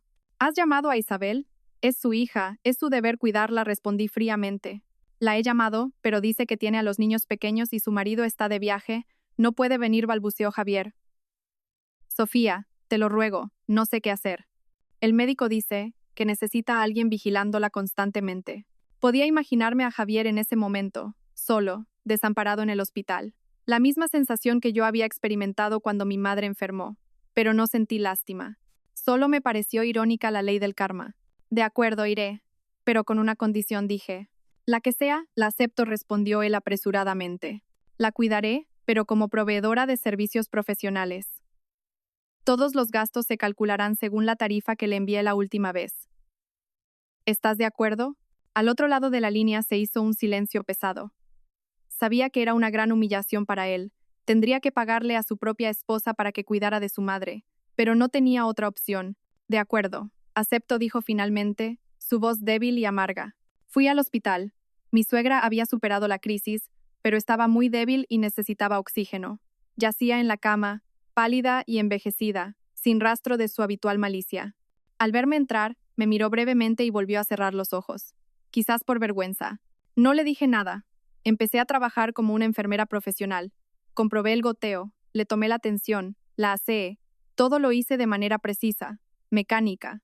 Hacía mi trabajo mientras Javier observaba. Cada día, después de mi turno, le entregaba a Javier una factura detallada. Paquete de cuidados especiales 24 horas. 150 euros dividido por día. Gastos de comida y medicación extra. 30 euros. Total, 180 euros. Por favor, abone el importe. Javier apretaba los dientes, sacaba la cartera y me pagaba sin decir una palabra. Tenía que pagar por cada comida, cada pastilla, cada hora de cuidado que yo le dedicaba a su madre. El precio de la ingratitud era muy alto. Isabel la visitaba de vez en cuando, pero solo se quedaba 10 minutos y se iba con cualquier excusa. Me miraba trabajar con una mezcla de rabia e impotencia. No podía cuidar de su madre, ni podía evitar que su hermano tuviera que pagarme. Durante aquellos días cuidaba de mi madre en el apartamento alquilado y luego iba al hospital a trabajar. Aunque era agotador, sentía una gran paz interior. No lo hacía por venganza. Lo hacía para demostrarles que el trabajo de una mujer, el sacrificio de una nuera, no es algo gratuito que se pueda despreciar. Tiene su propio valor. Y ahora, ellos tenían que pagar ese precio. La carga financiera y la presión mental comenzaron a pesar sobre Javier. Los gastos del hospital de su madre, el dinero para pagarme a mí cada día, la hipoteca, todo recaía sobre él. Pero eso no era lo peor. La mala suerte parecía no abandonar al ingrato. En su empresa, Javier estaba a cargo de un proyecto muy importante, su oportunidad para ascender a jefe de departamento. Pero por lo de su madre, tenía que pedir permisos constantemente. Un día para llevarla al médico, otro para hacer trámites, otro para quedarse en el hospital porque no había nadie más. No tenía cabeza para concentrarse en el trabajo. Faltaba a reuniones importantes. Entregaba los informes tarde y mal. Su jefe le había llamado la atención varias veces, pero la situación no mejoraba. El cansancio y la preocupación lo volvieron irritable y propenso a enfadarse con sus compañeros. De ser un empleado prometedor y apreciado, pasó a ser una persona difícil y poco responsable. Y lo que tenía que pasar, pasó. Por un descuido de Javier, hubo un error grave en la firma de un contrato con un cliente, causando pérdidas significativas a la empresa. Fue la gota que colmó el vaso. La dirección decidió apartarlo del proyecto. No solo eso, sino que recibió una sanción disciplinaria. Fue degradado a empleado raso y su sueldo se redujo en un 50%. El día que recibió la noticia, Javier parecía un alma en pena. Se quedó sentado en su despacho, con el papel arrugado en la mano. Todo lo que había construido durante años su carrera, su prestigio, su estatus se había derrumbado en un instante. Había perdido el proyecto, la oportunidad de ascender y una gran parte de sus ingresos. Esa noche, llegó al hospital con un aspecto lamentable, la cara demacrada, la barba de varios días, la ropa arrugada. Me vio dándole con cuidado la cena a su madre, una tarea por la que él me estaba pagando a diario. La desesperación y la impotencia se reflejaban en sus ojos. Sofía, me llamó, con la voz ronca, lo he perdido todo. Dejé el plato a un lado y lo miré, sin inmutarme. Es la consecuencia de tus propios actos. No me cuentes tus penas. Lo sé. Sé que me equivoqué, se derrumbó en una silla, agarrándose la cabeza. Pero, ¿puedes perdonarme? ¿Podemos empezar de nuevo? Te prometo que cambiaré. Cuidaré de ti, del niño y también de tu madre. Por favor, no me dejes. Miré al hombre que lloraba y suplicaba ante mí. ¿Era este el marido arrogante y autoritario que me había dicho que no tenía obligaciones? ¿Era este el que había calculado mezquinamente cada céntimo con su suegra moribunda? Solo cambiaba cuando lo había perdido todo. Su arrepentimiento tardío me parecía barato y sin valor. ¿Empezar de nuevo? Reí con desdén. Un espejo roto no se puede arreglar, Javier. Tú mismo lo rompiste todo. Lo único que puedes hacer ahora es asumir la responsabilidad de tus acciones. Tú y yo solo tenemos una relación, demandante y demandado en un juzgado. Se ha acabado mi turno. Por favor, abone el pago de hoy. Le tendí la factura. Javier levantó la vista, y en sus ojos ya no había ira, sino un vacío total, una derrota absoluta. Temblando, sacó los últimos billetes de su cartera y me los dio. Quien una vez fue un hombre de éxito y arrogante, ahora era un fracasado sin blanca, y todo por sus propias decisiones. Los últimos días antes del juicio fueron de máxima tensión, aunque esa tensión parecía existir solo en la familia de Javier. Por mi parte, sentía una calma extraña. El miedo, la humillación y la impotencia habían quedado atrás. Ahora solo me quedaba la determinación de llegar hasta el final para obtener justicia. Javier, desesperado, intentó todas las vías para detenerme. Ya no llamaba para insultar o amenazar. En su lugar, enviaba mensajes sentimentales y hacía llamadas suplicantes. Incluso se presentó en mi apartamento con flores y regalos, cosas que nunca había hecho en 10 años de matrimonio. Sofía, por favor, dame una última oportunidad, dijo, de pie frente a mi puerta con aspecto lamentable. Sé que os he tratado mal a ti y a tu madre. Me equivoqué. Haré lo que me pidas, me arrodillaré si es necesario, pero retira la demanda. Tenemos un hijo. Lo miré, impasible. ¿El niño? ¿Dónde estaba el niño cuando dijiste que no tenías obligaciones con mi madre? ¿Dónde estaba cuando sacaste en secreto el dinero de los dos para dárselo a tu madre? ¿Ahora usas a nuestro hijo como escudo? ¿No te parece ridículo? Al ver que no podía conmoverme, intentó negociar. Entonces, lleguemos a un acuerdo. Te devolveré los 5.000 euros. Pondré el piso a tu nombre. Solo no lleves esto a juicio. No hagas un escándalo. Sonreí con desdén. Seguía pensando que todo esto era por dinero, por la casa. Nunca entendería que lo que yo necesitaba era respeto, dignidad y justicia por el daño que nos había causado. Guárdate esa oferta para el juez, dije, y cerré la puerta en sus narices, ignorando sus súplicas. Cualquier oferta de reconciliación tardía era inútil. Yo no luchaba por bienes materiales, luchaba por recuperar mi vida. La noche antes del juicio, me senté junto a mi madre. Su salud había mejorado mucho y su ánimo era más fuerte. Me cogió la mano, su mirada tierna pero firme. Sofía, mañana mantente fuerte. Yo estoy bien. Sea cual sea el resultado, lo importante es que estemos juntas. Has hecho lo correcto. Has mantenido la cabeza alta. Estoy orgullosa de ti. Las palabras de mi madre fueron como un bálsamo, disipando mis últimas preocupaciones. La abracé. Tenía razón, no había nada que temer. Estaba haciendo lo correcto. A la mañana siguiente, me vestí con un traje de oficina elegante, me maquillé ligeramente para ocultar el cansancio. Quería presentarme ante el tribunal con la mayor dignidad y confianza posible. Beatriz vino a recogerme temprano. Me apretó la mano, transmitiéndome una gran confianza. ¿Lista, Sofía? Lista, Beatriz. Juntas, caminamos hacia el juzgado. El sol de la mañana iluminaba el camino, y sentí como si estuviera saliendo de un túnel oscuro hacia la luz de la justicia y un nuevo futuro. La sala del tribunal era solemne y fría. Me senté en el banquillo de la demandante con Beatriz. En el lado opuesto, como demandado, estaba Javier con su abogado. Mi suegra e Isabel estaban en los asientos del público, con caras tensas, lanzándome miradas de odio. El juicio comenzó. La jueza, una mujer de mediana edad con un rostro severo, golpeó el mazo y leyó los cargos. La atmósfera se volvió aún más tensa. El abogado de Javier comenzó, pintando un cuadro completamente falso. Describió a Javier como un marido ejemplar, el pilar económico de la familia, siempre cariñoso. Dijo que el conflicto surgió porque yo era demasiado sensible, influenciada por terceros, y que había reaccionado de forma exagerada a un desafortunado comentario de su marido en un momento de enfado, sobre los 50.000 euros. Insistieron en que fue un regalo voluntario de la madre a la hija, sin relación con los bienes gananciales. Pidieron al tribunal que desestimara mi demanda y me obligara a volver a cumplir con mis deberes de esposa. Escuchar esas mentiras me dio risa. Javier estaba allí, con la cabeza gacha, interpretando el papel de un marido afligido e incomprendido. Cuando llegó nuestro turno, Beatriz se levantó con calma, profesional y segura. No refutó las calumnias de inmediato. En su lugar, pidió permiso para presentar pruebas. Señoría, la defensa alega que mi clienta reaccionó de forma exagerada a un desafortunado comentario. Nos gustaría que el tribunal escuchara en qué consistió ese comentario. Beatriz encendió la grabadora. La voz cruel de Javier resonó en la sala silenciosa. ¿Y qué tiene que ver tu madre conmigo? No tengo la obligación de mantener a tu madre. Hubo un murmullo en la sala. La jueza golpeó el mazo pidiendo silencio. La cara de Javier se puso pálida. Beatriz continuó, su voz firme. Señoría, eso no fue un comentario desafortunado. Es la manifestación de la verdadera naturaleza de un hombre egoísta, irresponsable y carente de humanidad. Y no fue la única vez que mi clienta sufrió maltrato psicológico. Presentó una por una las demás grabaciones. La conversación sobre la lista de precios con la suegra, el enfrentamiento con la cuñada y la culminación en la desastrosa cena familiar. Con cada prueba, la verdadera cara de la familia de Javier quedaba al descubierto. Mi suegra, en el público, empezó a jadear, su cara cambiando de color.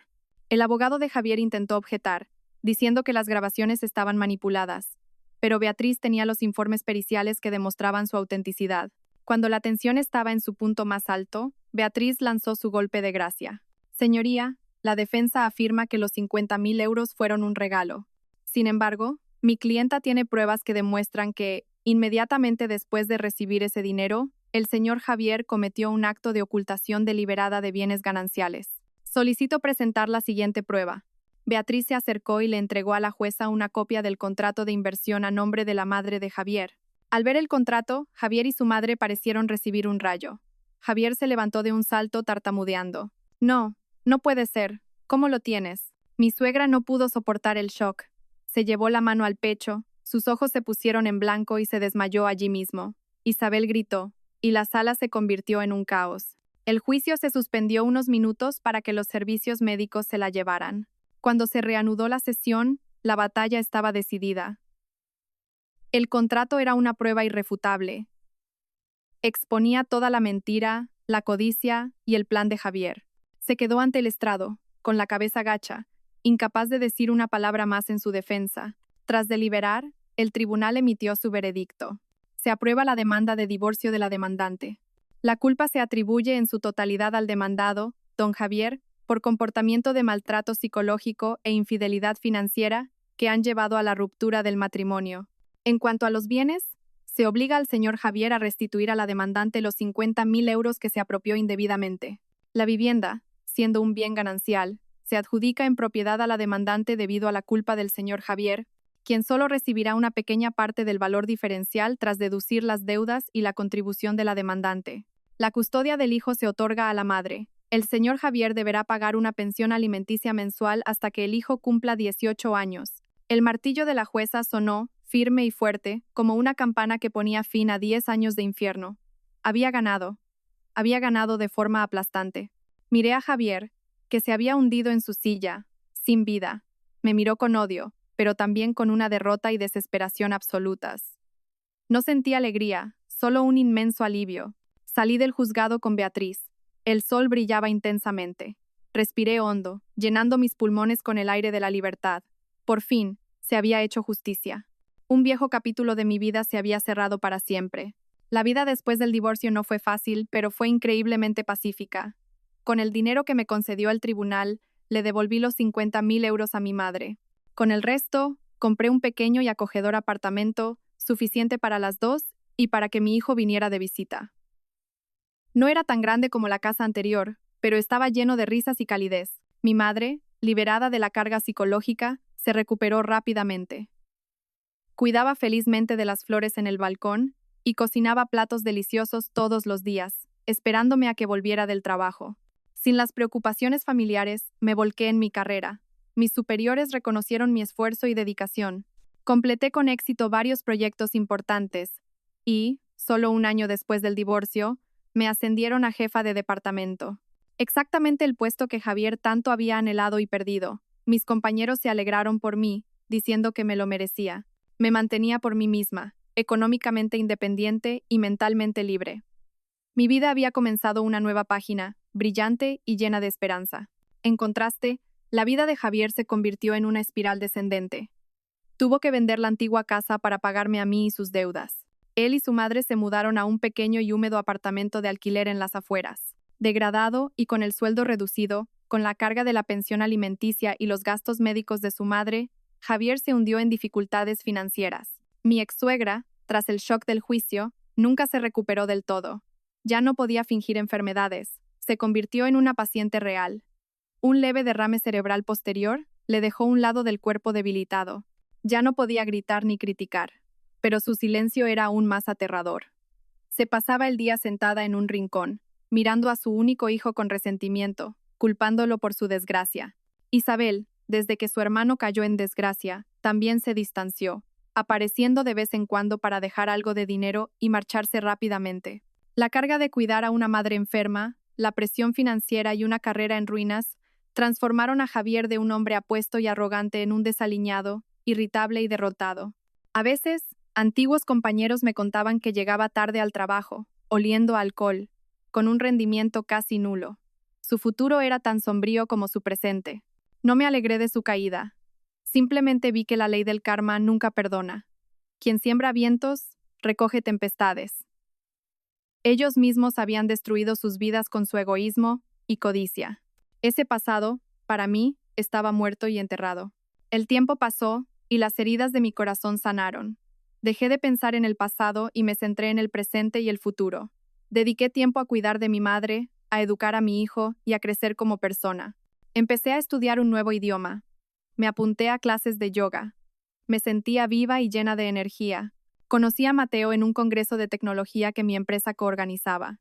Él era el ponente principal, un director de tecnología de una gran corporación. En el escenario, se mostraba seguro, inteligente y carismático. Su charla fue profunda e inspiradora. Como parte de la organización, tuve la oportunidad de hablar con él después del evento. Su presentación ha sido excelente. Gracias por compartir sus conocimientos, le dije, sonriendo y extendiendo la mano. Mateo me estrechó la mano con firmeza y calidez. Gracias a usted. La organización de su empresa también ha sido muy profesional. Soy Mateo. Yo soy Sofía. Hablamos un rato sobre trabajo. Me di cuenta de que Mateo era una persona humilde y curiosa. No tenía la arrogancia de alguien en su posición. Al contrario, era abierto y amable. Al final, intercambiamos tarjetas y quedamos en tomar un café algún día. Pensé que era una simple cortesía, pero unos días después, Mateo me llamó. Tuvimos nuestro primer café. La conversación fluyó más allá del trabajo, hacia temas de la vida. Supe que él también se había divorciado hacía unos años y criaba solo a su hija pequeña. Me habló de los desafíos de ser un padre soltero, del amor inmenso por su hija. En sus palabras, vi a un hombre responsable, cálido y profundo. La empatía nos unió. Empezamos a vernos más a menudo. No eran citas románticas, sino paseos de fin de semana en el parque con nuestros hijos, cenas sencillas en casa o simplemente leer en silencio en una cafetería tranquila. Con Mateo, siempre me sentí en paz y respetada. Escuchaba mis historias, entendía mis heridas. Nunca juzgó mi pasado, solo decía suavemente: has sido muy fuerte. Mereces ser feliz. Su afecto creció lentamente, con sinceridad, construido sobre la base de la comprensión y el apoyo mutuo. Una tarde de domingo, mientras veíamos a los niños jugar, Mateo se volvió hacia mí, con una mirada tierna. Sofía, sé que has pasado por mucho. No quiero apresurarme, pero quiero que sepas que voy en serio contigo. Quiero caminar el resto del camino a tu lado, construir juntos una familia donde solo haya respeto, amor y risas. Me cogió la mano. Por primera vez en muchos años sentí el calor del amor verdadero. Sonreí y asentí. Mis ojos se llenaron de lágrimas, pero esta vez eran de felicidad. 2 años después, Mateo y yo celebramos una pequeña y acogedora boda en la playa, solo con la familia y los amigos más cercanos. Mi madre radiante me llevó del brazo y me entregó a Mateo, mirándonos con una felicidad inmensa. Mi hijo y la hija de Mateo correteaban a nuestro alrededor, ya como hermanos. Bajo un atardecer espectacular, Mateo me besó, y supe que había encontrado mi refugio seguro. Nuestro matrimonio era tranquilo y feliz. Mateo era un marido maravilloso. Compartíamos todas las tareas del hogar, desde cocinar hasta cuidar de los niños. Respetaba mi trabajo y mis decisiones. Podíamos hablar de todo, desde los negocios hasta los deberes de los niños, sin imposiciones ni arrogancia. Nuestra pequeña familia estaba siempre llena de risas. Una tarde de fin de semana, cuando mi embarazo de nuestro primer hijo en común ya era de más de 5 meses, fuimos al supermercado. Mientras elegíamos verduras, vi una figura familiar. Era mi ex-suegra. Ya no tenía su aire desafiante, sino un aspecto demacrado y lamentable. Su pelo era completamente blanco, su espalda encorvada, su ropa vieja. Empujaba con dificultad una silla de ruedas, y en ella estaba sentado Javier. Estaba demacrado, pálido, con la mirada perdida en el vacío. Parecía que, tras perder su trabajo y su familia, se había derrumbado por completo. Ver a madre e hijo, solos y desamparados entre la multitud, me provocó una sensación extraña. No era alegría ni odio, sino una fugaz compasión. Nuestras miradas se cruzaron. Se quedó atónita al reconocerme. Su vista pasó de mí a Mateo, a mi lado, y se detuvo en mi vientre abultado. En sus ojos vi sorpresa, envidia, y quizás un atisbo de arrepentimiento tardío. Rápidamente apartó la vista y empujó la silla de ruedas de Javier hacia un rincón, como si temiera que la viera más. Yo también me di la vuelta en silencio. Mateo notó mi cambio de humor y me rodeó los hombros con un brazo. ¿Estás bien? Negué con la cabeza y sonreí. Estoy bien, cariño. Solo he visto a unos viejos conocidos. Apoyé mi cabeza en su hombro, una mano sobre mi vientre, sintiendo las pataditas de mi bebé. Miré a mi pequeña y feliz familia, y luego pensé en la triste imagen de Javier y su madre. Y de repente, comprendí algo profundo. La felicidad que ahora tenía no era suerte ni destino. Era el resultado de una elección. La elección valiente de decir no a la injusticia. La elección de levantarme para proteger mi dignidad y la de mi madre. La elección de abandonar un matrimonio tóxico para buscar un nuevo camino. Si aquel día hubiera seguido aguantando, probablemente ahora estaría hundida en el mismo fango de sufrimiento que ellos. La felicidad al final no es un destino, sino un viaje de elecciones. Y yo había elegido bien.